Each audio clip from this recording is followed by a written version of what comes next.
Okay. So everybody, this is Hudson Mathews. He is Hello. the grandson of Sandy and Ed Mathews. He's part of our church. He graduated from El Dorado High School 2019, and you're going to Chico State in the fall, is that right? Yes, I am. Okay.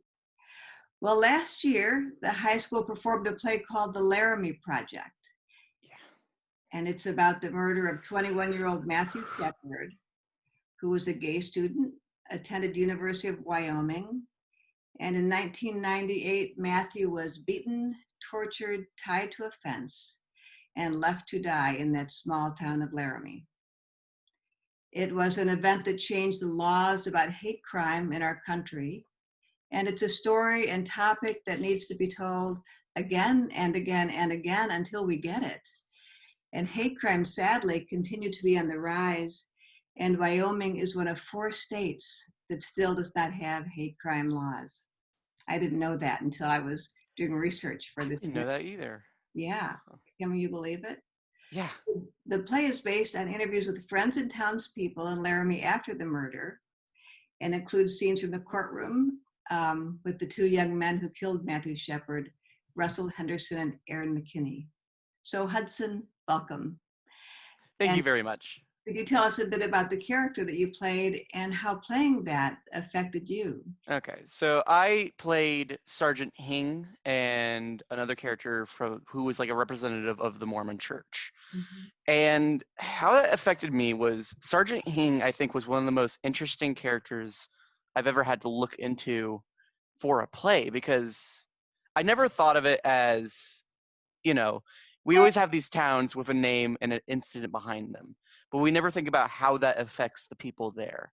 You think of Waco or anything like that, and you only remember the incident. And it's the same with Laramie. And it was interesting to see from the point of view of this officer who just was tired of it. He, like, this happened in his town, Mhm. and he just feels awful because he couldn't prevent it, you know? He's this sheriff that's constantly questioned by the press and all that, and I can really see a lot of his points. That's better. Not so much of a glare. As for the Mormon side, he only had one scene, and it was more or less just that scene was just to show the religious side of Wyoming, of Laramie, Wyoming. Mm. And you know, it's hard to see from that side because I wasn't grown from that side. So it's hard to see why someone would hold such hate for a homosexual Mhm. or lesbian or anything like that. Mhm. But it's just in their teaching, Yeah. and that's all I can really explain it with. I was surprised to learn that it was part of their teaching. Mm-hmm. I have, a few Mormon friends of my own, and they're some of the nicest people I've ever met, right? I love them. They're some of my best friends, actually. But, they still have that view, and although they don't share it, it's still like a little awkward when we talk about the subject because, I'm all for pro gay, pro LGBTQ, Mhm. but they're not. It's just in their teaching. So hard. We have a young friend who's Mormon, who's gay, and he is 23 years old now. He finally came out to his parents last year. Thankfully they accepted him and still Yeah, love him, but it took him years to have the courage to let his parents know who he was.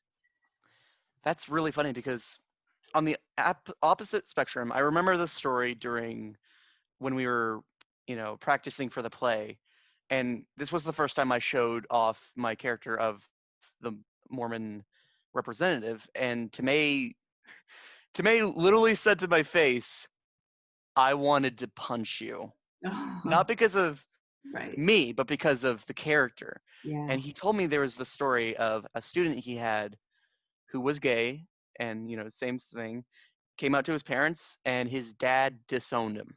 Oh, Yeah, yeah. It's I just just think that's awful. yeah. Yeah. So did you know about the story before you were asked to play it? No, I didn't. it's quite a funny story because I came into advanced drama second year to do the play, right? Mhm. And previously they had done things like Adam's Family and a Right. lot of goofy, lighthearted ones. And the 1 year I come in and do this one play is Laramie Project, Yeah. but I had not heard of that story before. Yeah.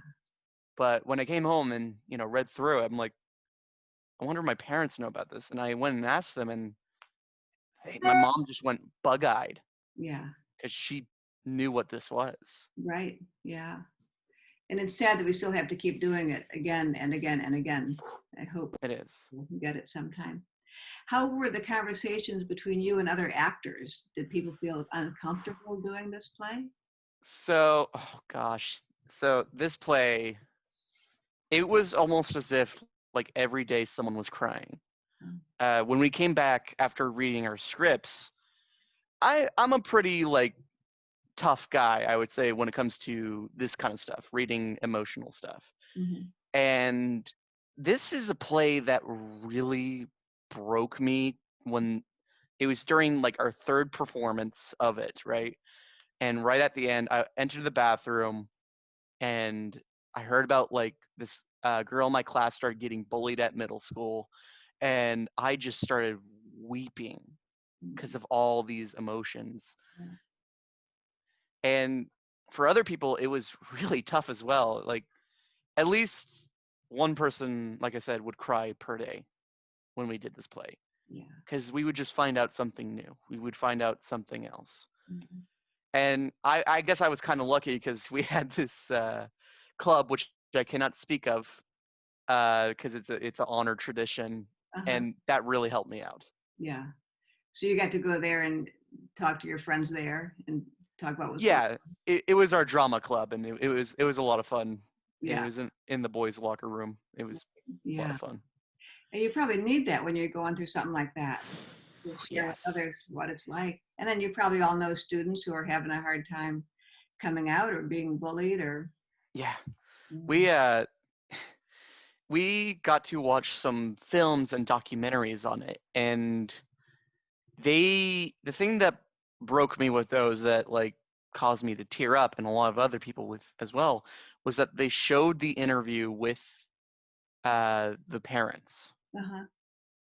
with Matthew's parents, and it's amazing to see how they have grown from that situation, Mhm. how you can sense like a slight pain behind them with that video, but it's like they know that he's up in heaven, and I guess that made me happy. Yeah, yeah. Their faith came through. I just watched the Laramie movie a couple weeks ago, but I haven't seen the actual footage of the parents or anything. Mm, They sound like amazing people. they do, especially with that. Oh, yeah. Was he their only child? Do you know? Huh? Was he their Uh, only child? he had a brother, I believe. Okay.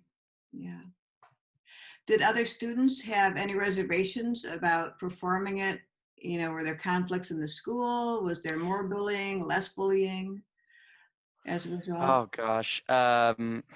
So everyone at Eldo is probably not brave enough to like bully us straight up because we're the drama students. We have like no pride whatsoever, right? So we don't care a lot.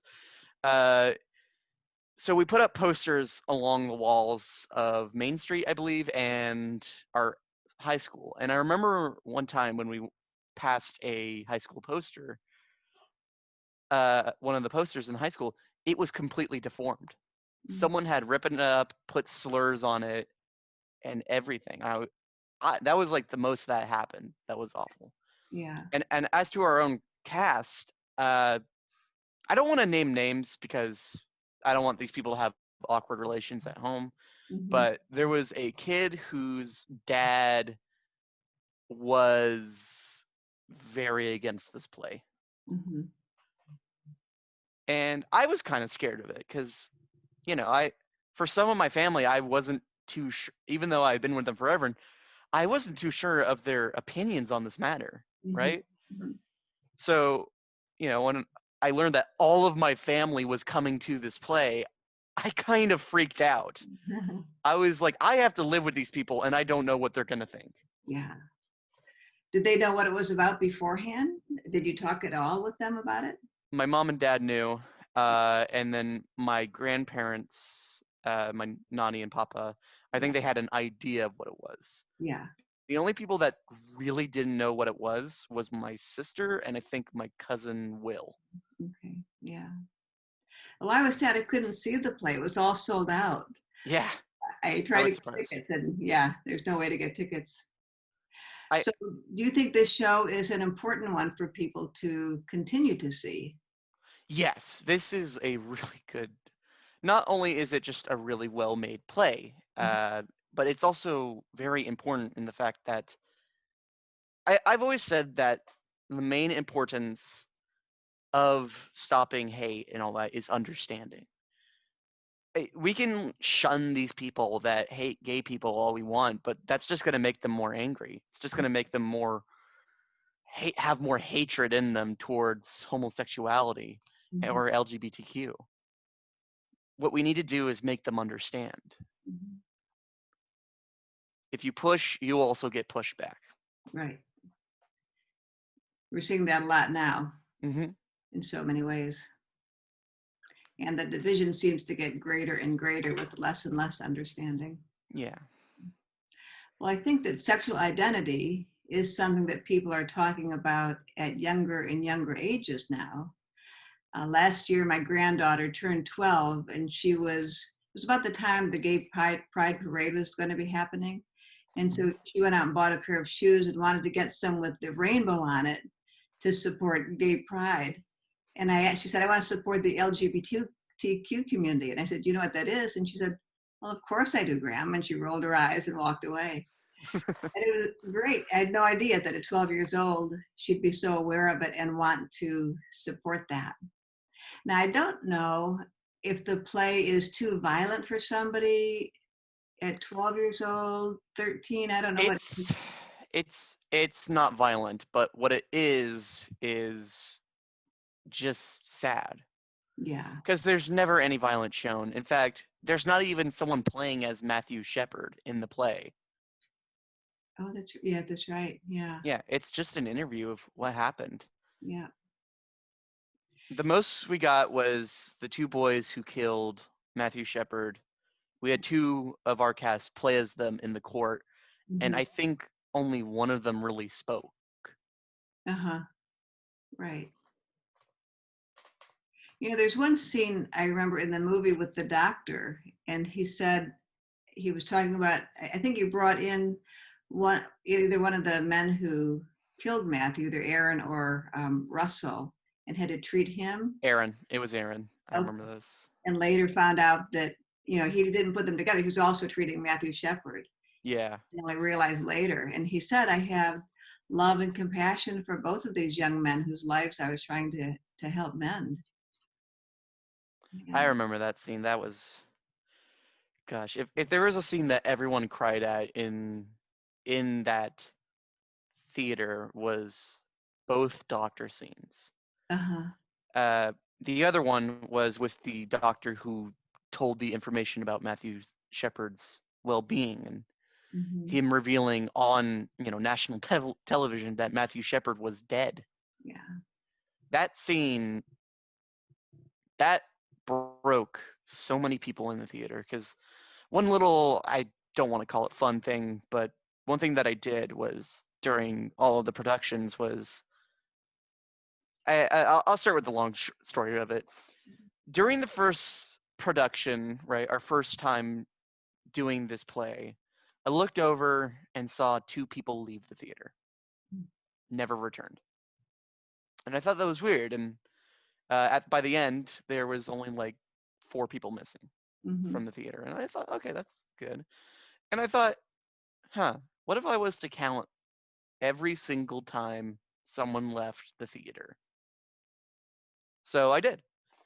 And the most we got up to was 7 people, Hmm.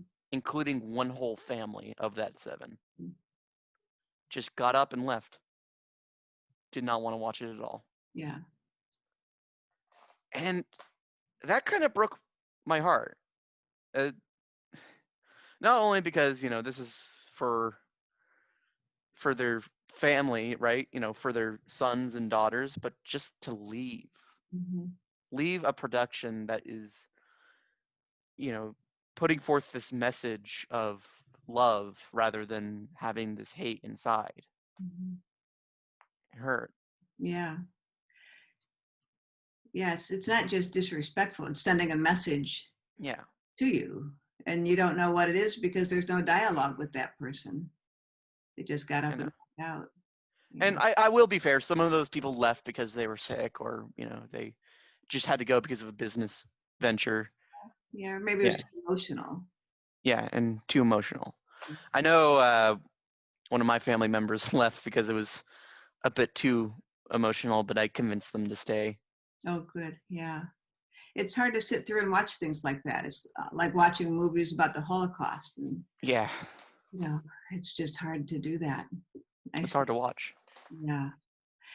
Um, do you think that it brought more awareness to the larger community in Placerville about the LGBTQI issue? Yeah, I think it did. Uh, we had a lot of people in there, and then there was a lot of when did that play. There was a lot of news around town of Right. this play.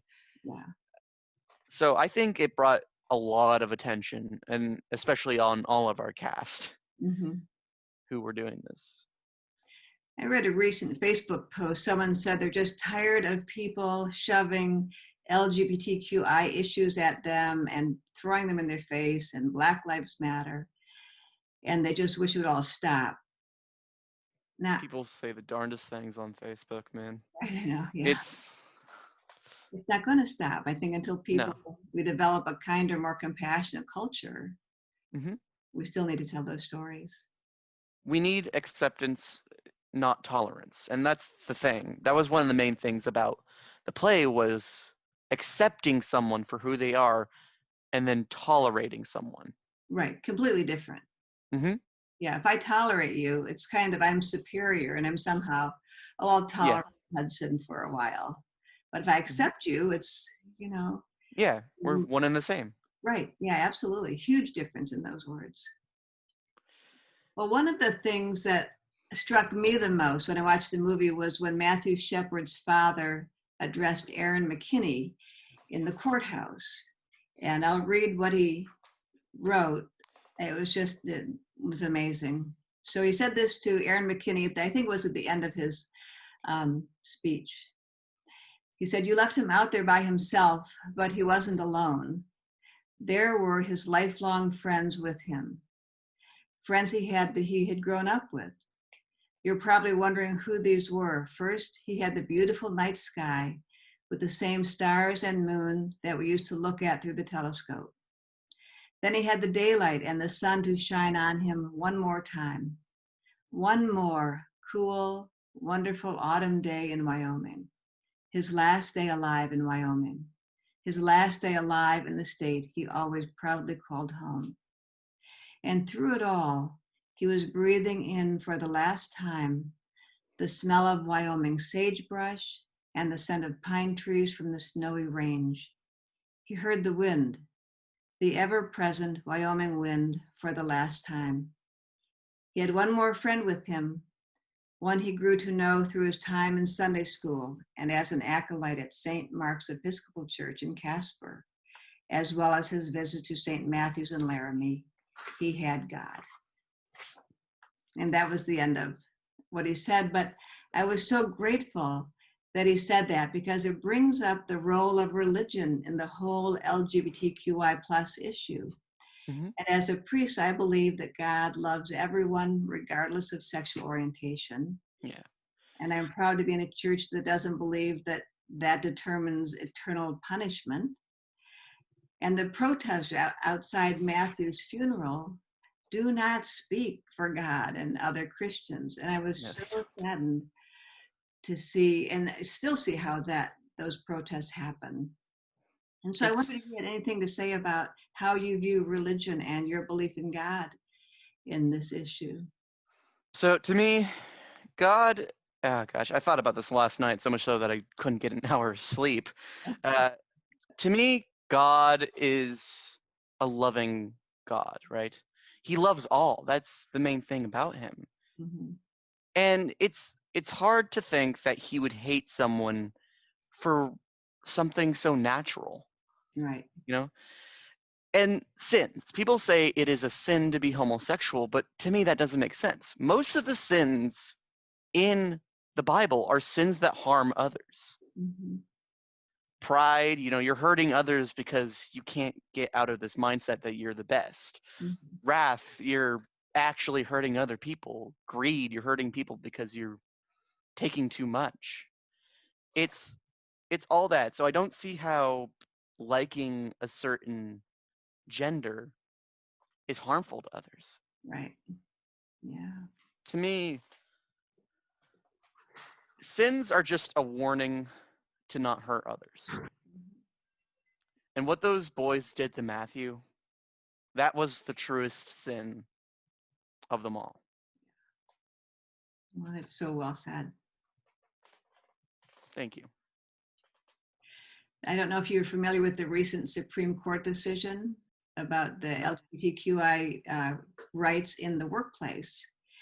And so they finally said that you couldn't discriminate against somebody because of their sexual orientation in the workplace unless it is a religious workplace, which seems like the one place where you want to accept people regardless of Yeah, who they are should be in churches and synagogues and mosques and religious institutions. But that's the place where the Supreme Court said that people could discriminate if it goes against their faith. And yeah. it's so just sad to see that that's how it broke down. hmm And so churches should be That's held to a higher standard, not, it's a lower standard. Yeah. yeah. Churches and faith in general is something that I've found that people go to because they've lost hope in themselves Mhm. and they need someone there to help them. And that's just awful to hear because, that's your church. That's where you grow up. And Yeah. sometimes if you're being discriminated against and being abused in that church, it's hard to let go, especially if you grew up in it. It's Mhm. hard to go to a different one. Yeah. It's where you call home, the Yeah. sacred kind. I think I remember when we were talking about baptism, and you're extremely busy student then as well as now. Yeah. And I said, you on the short version of the class or the longer version? And you only have time for the short version. I said, well, just welcome. We have your back no matter what. Yeah. That's what God is, and the family of God is supposed to be for people. And then in the play, I think it was Russell Henderson who was the Mormon, Yes. and then his church excommunicated him. Yes, he got excommunicated completely from the church. Yeah. And just to, because they explain what it means in the play, and I feel like I have to explain what it means Yeah. now. It means that he was completely wiped from every single database that their church has. He didn't even exist in their church anymore. Wow. I can't It's imagine that. no. And I don't know. I feel like that was uncalled for, but that's because I'm of the belief that the death penalty shouldn't exist. I find it more better if someone was to rot in jail for their crime rather than get Right. a swift end. Yeah. I agree with you. Yeah. Totally opposed to the death penalty. And there's always a chance, there's always a chance for someone to get better. So That's they what's fun. excommunicate him, I guess, because of the murder. But Yes. I don't know if they excommunicate all people who kill others. Was it something special about Matthew Shepard? Do you know? I think it was because it got big. I'm not entirely sure about the entire reasons why. That was just like where that was in the play and how it's explained is that was during the court Mm-hmm. battles when they were trying to get Russell out of jail, and the church of their church just excommunicated him. And his parents they must have been Mormon. So I don't know Yes, they were. if they So they were still hopeful for him, but Yeah. I believe. I don't know on that end. I didn't question it much. Now, I don't know if it was Russell Henderson or Aaron McKinney that apologized. It was Russell. Okay. And so when I was watching it on the movie, it didn't seem, it almost seemed like empty words. And I don't know if he was just going through the motions, and it's hard to know if somebody's authentic or not. Yeah. But I wondered what you thought about what someone like him could maybe do to show, true and authentic remorse. That's really hard to do because as soon as you do this thing, no one's going to believe you. You've seen it online and you've seen it everywhere. And I really do think that he had put himself in a pickle so bad that there was no crawling out. Mhm. It the worst thing that can happen with your case is it becomes worldwide, Right. becomes spread across the United States. Yeah. Yeah. I feel like the minute that newspaper was, brought out and sent to the public was the minute that it determined their fates Uh-huh. of what was going to happen. And to sound legitimate about it, Russell, the reason he wasn't legitimate was because he had just done this. And then, like you said, there was an emptiness to his words. And it's Mhm. because he was scared. Mhm. That was the main thing. He was terrified of what was going to come forth. Yeah. So I don't really see a way that he could have made it legitimate. Yeah. And he probably had nobody there as a support person. If they'd all turned their backs on him, nobody to help him through that time. Yeah, Yeah. there was nobody. Yeah. He was alone. And there was actually a part in the play where it's from the point of view of uh, this jail attendee. That's such a Mhm. silly word. But he was roommates with, I think, Russell. And he explained what the guy was like. Mhm. He was silent and scared. Mm. Yeah. Well, Hudson, I think this play just hits on everything with bullying and hate and forgiveness and religion. Yeah. I hope that they do it again next year if they meet again. I don't know what's going to happen with COVID. Yeah. Mm. Sadly, there's with COVID going on, there hasn't been a lot of play productions whatsoever. The last one they did was I think Tempest. Uh-huh. Not sure. But they had to do that from only family friends could come. Family could come Oh, to that play. No one else could. well, just to change the subject a bit, unless there's something else you want to say about the Laramie Project. I had something, but I forgot it. Uh, I guess I got nothing else. Okay. Well, if it comes to you, yeah, say it. But Hmm. what are you doing at Chico? Will you be able to go there, or are you doing all classes online? Yeah, I'm enrolled in Chico. I'm good to go. But yeah, we're gonna be doing online classes for most of the year. I'm pretty sure. Hmm. We're gonna be going. I'm gonna be going to the dorms. There was a choice to go to the dorms or not. Uh-huh. And it's just a single person, single room Yeah. dorm. So that'll be fun. Yeah. And I'm doing video game development. Video games have always been a big uh, inspiration for me. Uh-huh. Big part of my life, and I am excited to do this. Well, that's So, great.